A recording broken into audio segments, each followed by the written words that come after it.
નમસ્કાર ધોરણ 10 ના વિદ્યાર્થીઓ, આપનું સ્વાગત છે આપણી YouTube ચેનલ માસ્ટર ઓફ બોટાદમાં।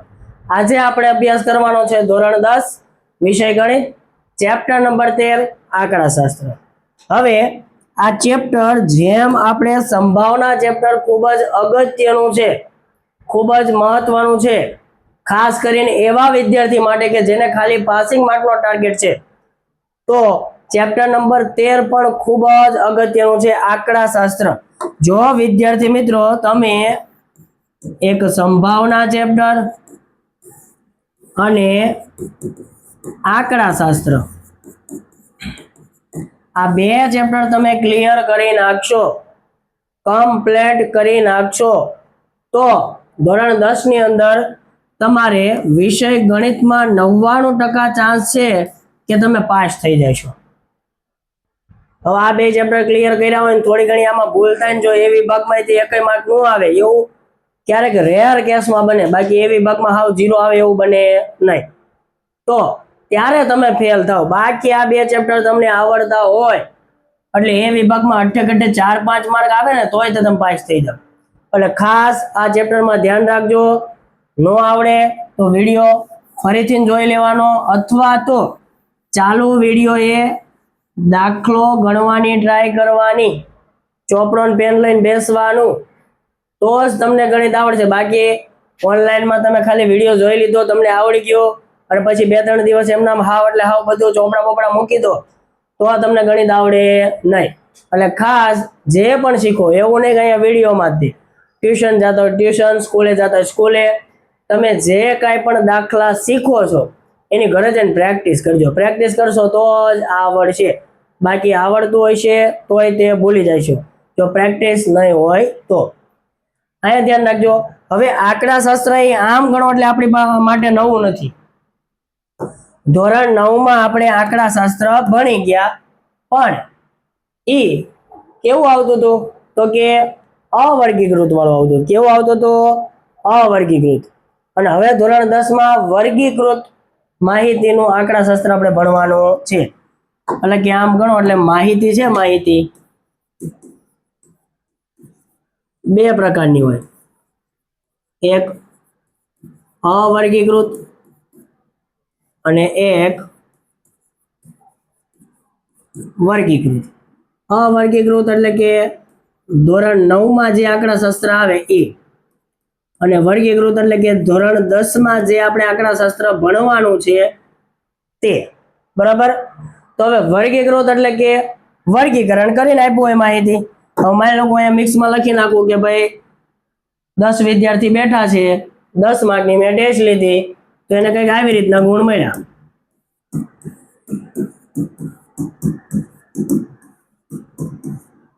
1 2 3 4 5 6 7 8 9 અને 10 વિદ્યાર્થીના ગુણ મેં આવી રીતના લખી નાખ્યા। તો આ જે માહિતી છે જે મેં મિક્સમાં લખી એને કહેવાય અવર્ગીકૃત માહિતી। અને જો હું કમ્પ્લીટ વર્ગીકરણ કરીને લખું કે ભાઈ ચલો કોને 3 નીચે માર્ક છે, હાથ ઊંચો કરો તો કે 3 નીચે વાળા કેટલા થાય છે? 1 2। તો કે 3 થી ઓછા હોય તેવા વિદ્યાર્થી તો કે 2।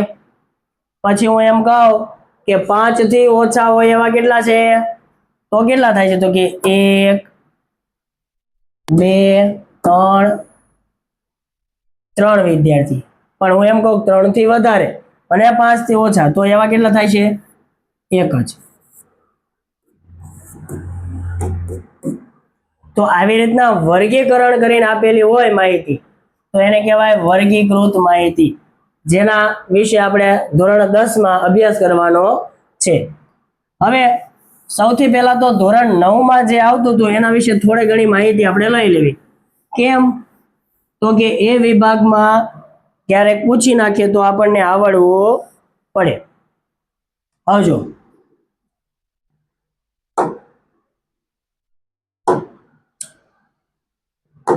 સૌથી પહેલા વાત કરું મધ્યક, એટલે કે x બાર। તો ધોરણ 9 ની અંદર આપણે ભણીને આવ્યા એટલે આપણને ખ્યાલ હોય કે મધ્યકનું સૂત્ર શું હતું તો કે અવલોકનોનો સરવાળો છેદમાં અવલોકનની સંખ્યા. એટલે કે અહીંયા હું આમ લખું, હું એમ કહું કે આનો મધ્યક ગોતો, તો સૌથી પહેલા તો આ જે અવલોકન આપ્યા છે એનો શું કરવાનો, ઉપર સરવાળો કરવાનો, અને છેદમાં તો કે અવલોકનની સંખ્યા એટલે કે કેટલા અવલોકનનો આપણે મધ્યક ગોતવાનો છે, તો કે 4, તો છેદમાં 4.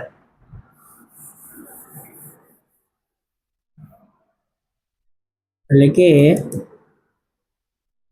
x બાર બરાબર સિગ્મા xi ના છેદમાં n.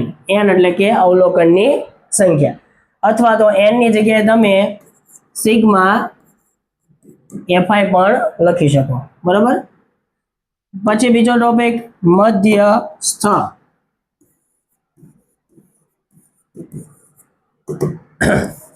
ચલો ધોરણ 9 માં આપણે મધ્યસ્થ કેવી રીતના ગોતતા, તો કે પહેલું સ્ટેપ તો કે જેટલો પણ અવલોકન આપ્યા હોય એને કાં તો ચડતા ક્રમમાં ગોઠવવાના અને કાં તો ઉતરતા ક્રમમાં. તો કે અવલોકનને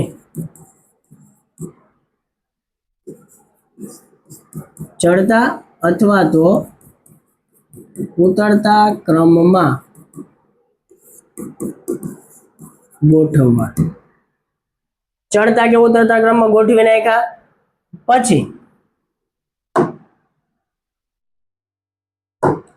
સૂત્ર હતું મધ્યસ્થ m બરાબર, પણ સૂત્ર પાછા બે હતા મધ્યસ્થમાં, કે જો અવલોકનની સંખ્યા એકી આપેલી હોય, અવલોકનની સંખ્યા શું આપી હોય, અવલોકન એકી સંખ્યામાં આપેલ હોય, અવલોકન એકી સંખ્યામાં આપેલ હોય ત્યારે મધ્યસ્થનું સૂત્ર શું થતું, તો કે m બરાબર n વત્તા 1/2 મું અવલોકન. અને જો મધ્યસ્થ આપણને મધ્યસ્થ હું અવલોકનની સંખ્યા, અવલોકનની સંખ્યા બેકી સંખ્યામાં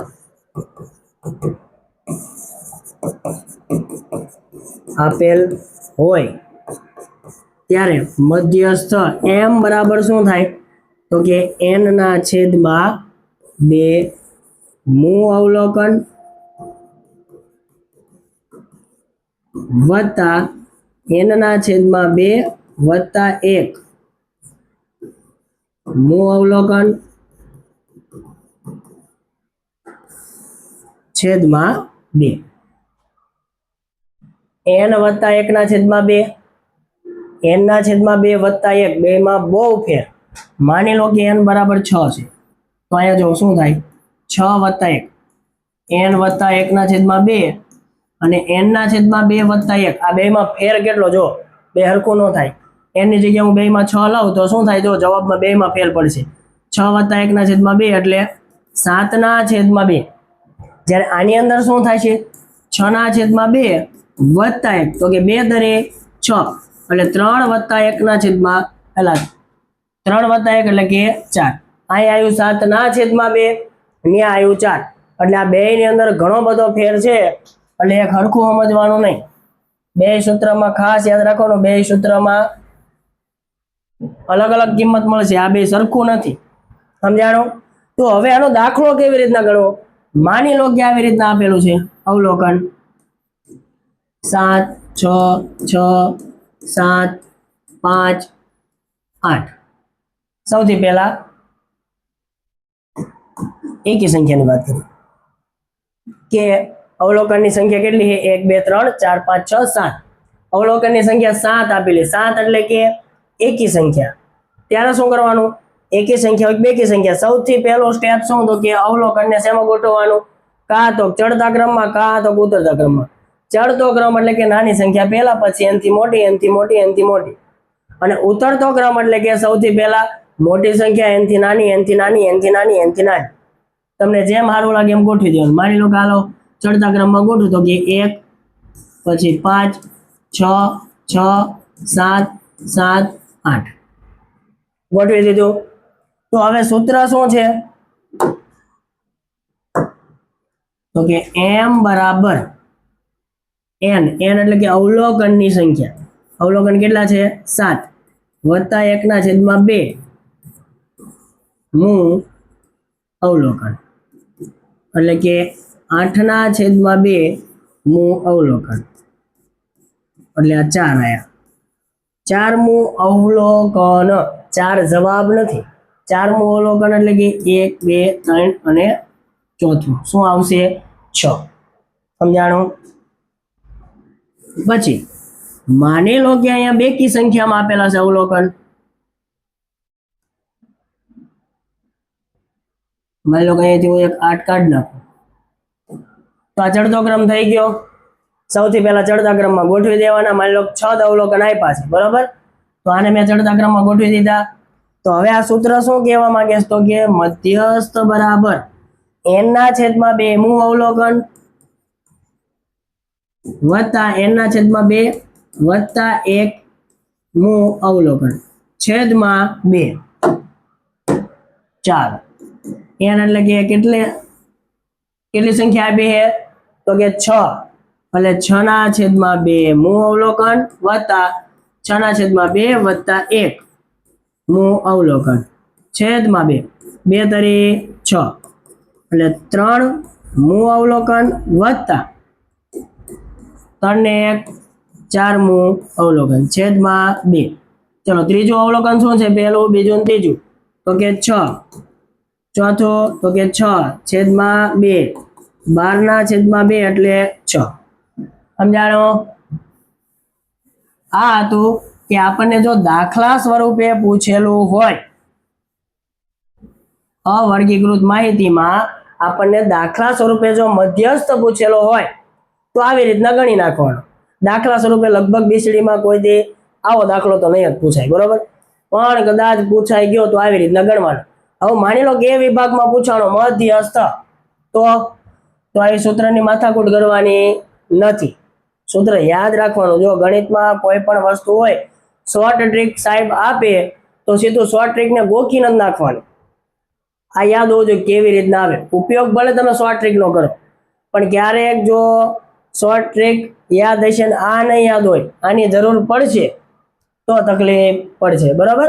એટલે સૂત્ર યાદ રાખવાનું. મેં તમને ગણાવ્યું તે કે આ સૂત્રની મદદથી કેવી રીતના દાખલો ગણવો, આ સૂત્રની મદદથી કેવી રીતના દાખલો ગણવો.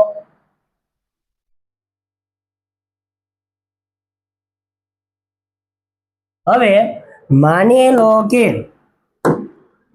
તમને આવી રીતના કોઈ અવલોકન આપેલા છે બરોબર,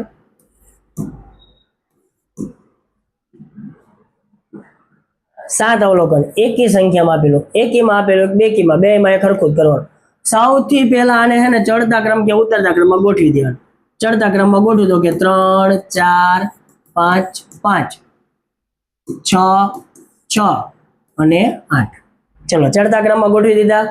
જ્યારે પણ મધ્યસ્થ કીધું ત્યારે બે બાજુથી એક એક ઉડાડતું આવવાનું, પહેલું છેલ્લું. વચ્ચે એક સંખ્યા વધે એ મધ્યસ્થ. સૂત્રની મદદથી ગણશો એટલે આ જવાબ આવશે બરાબર. હવે માની લો કે બેકી સંખ્યા છે, ચડતા ક્રમમાં મેં ગોઠવી દીધા અને માની લો કે આ આપ્યું છે બેકી સંખ્યામાં, ત્યારે મારા મધ્યસ્થમાં શું કરવું તો કે વચ્ચે તો બે સંખ્યા વધે. જો આ ઉડાડ્યું તો વચ્ચે બે સંખ્યા વધી, કાંઈ વાંધો નહીં. એ બેનો સરવાળો ભાગ્યા 2 એ થશે મધ્યસ્થ. 4 ને 5 9, 9/2 એટલે 4.5. સમજાણો?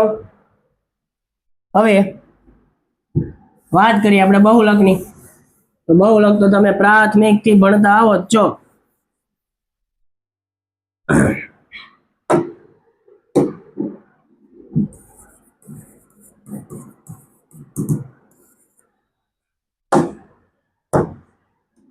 તો કે આપેલ માહિતીમાં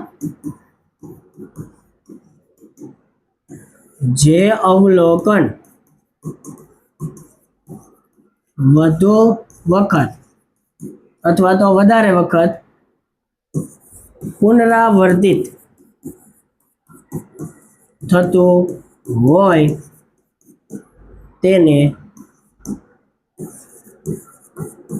બહુલક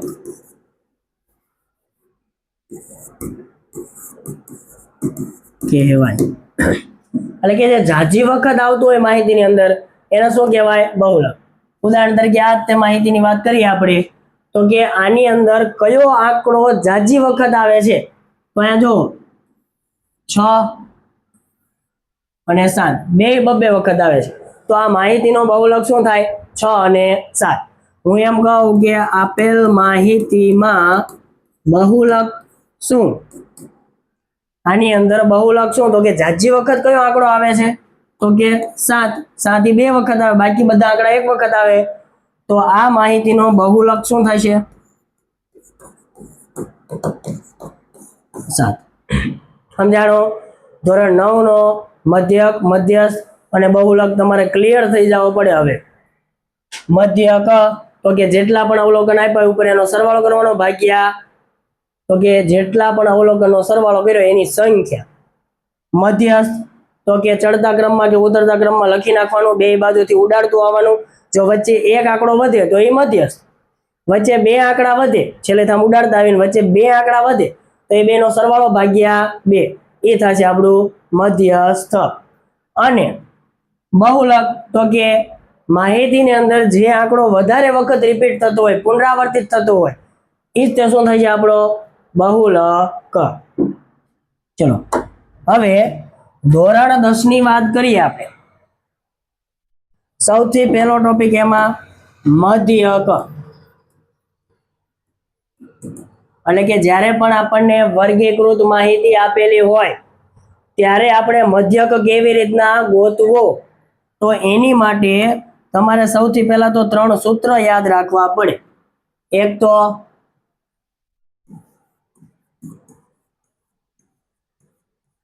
સાદી રીત અથવા તો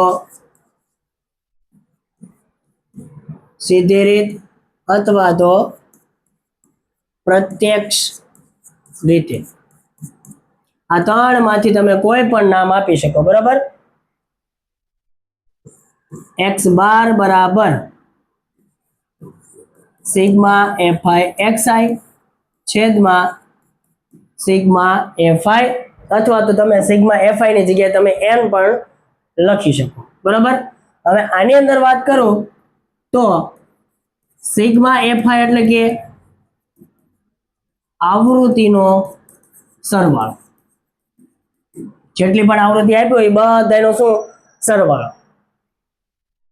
પછી સિગ્મા xi ની વાત કરું તો સૌથી પહેલા તો xi એટલે શું? xi એટલે કે મધ્ય કિંમત. શું થાય? મધ્ય કિંમત. મધ્ય કિંમત ને એ બધું શું છે એ બધું આપણે આગળ દાખલો શરૂ થાય ત્યારે તમને બધું ક્લિયર થઈ જાય છે. બરાબર? સિગ્મા xi એટલે કે વર્ગની જે મધ્ય કિંમત આપેલી હોય એનો સરવાળો. પછી તો કે ધારેલ મધ્યકની રીત.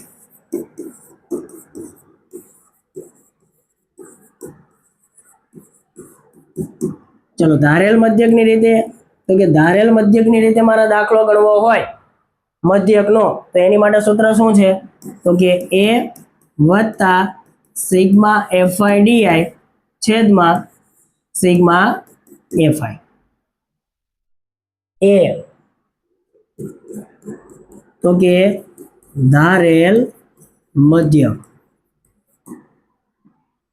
પછી di તો કે xi minus a sigma fi di તો કે આવૃત્તિ ગુણ્યા di એટલે કે xi માઇનસ a.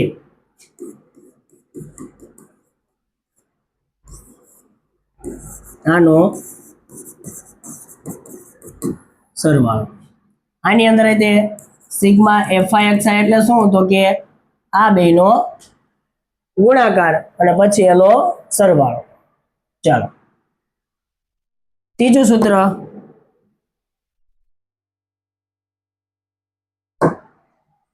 તો કે પદ વિચલનની રીતે. ચલો પદ વિચલનની રીતે તો કે x બાર એટલે કે મધ્યક બરાબર a વત્તા સિગ્મા FIUI છેદમાં સિગ્મા FI ગુણ્યા h. એ એટલે કે ધારેલ મધ્યક, સિગ્મા FI એટલે કે આવૃત્તિનો સરવાળો. તો નવું શું આવ્યું? તો કે UI. UI એટલે શું? તો કે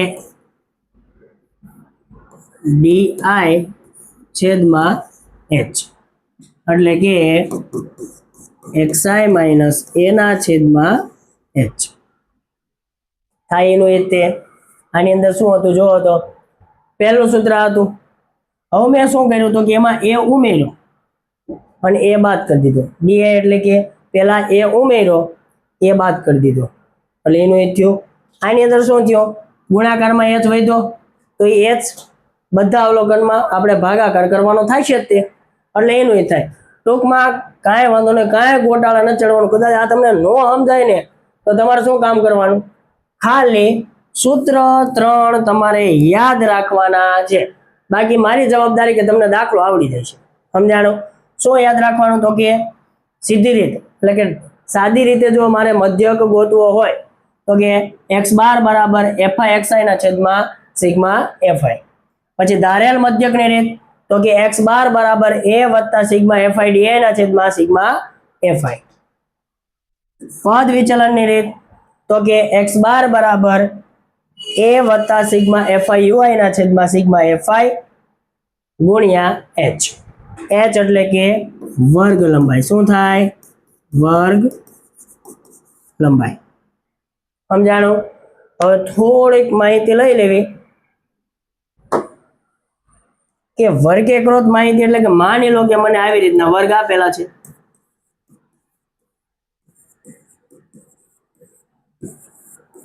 આને કહેવાય વર્ગીકૃત માહિતી. હવે વર્ગીકૃત માહિતી છે એના પાછા બે પ્રકાર છે. ભાઈને કરી સાહેબ એક વર્ગીકૃત માહિતી છે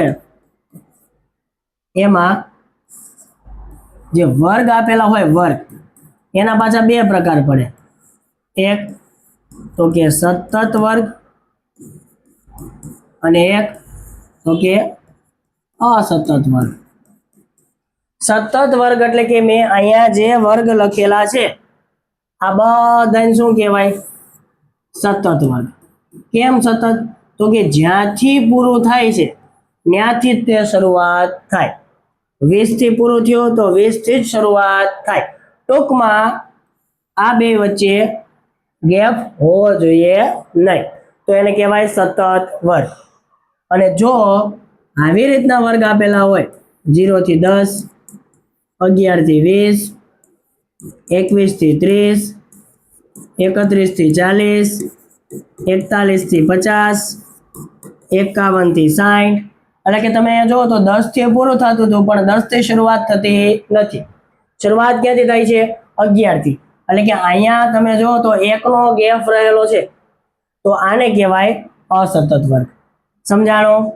સતત વર્ગ અને અસતત વર્ગમાં તફાવત શું છે એ તમને ખ્યાલ આવવો જોઈએ.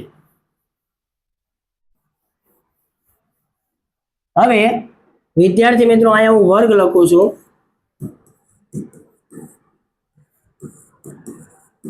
તો આની અંદર જે પહેલો આંકડો હોય, પહેલા આ વર્ગની વાત કરું 0 થી 10, તો આ જે પહેલો આંકડો હોય એને કહેવાય અધસીમા બિંદુ. શું કહેવાય?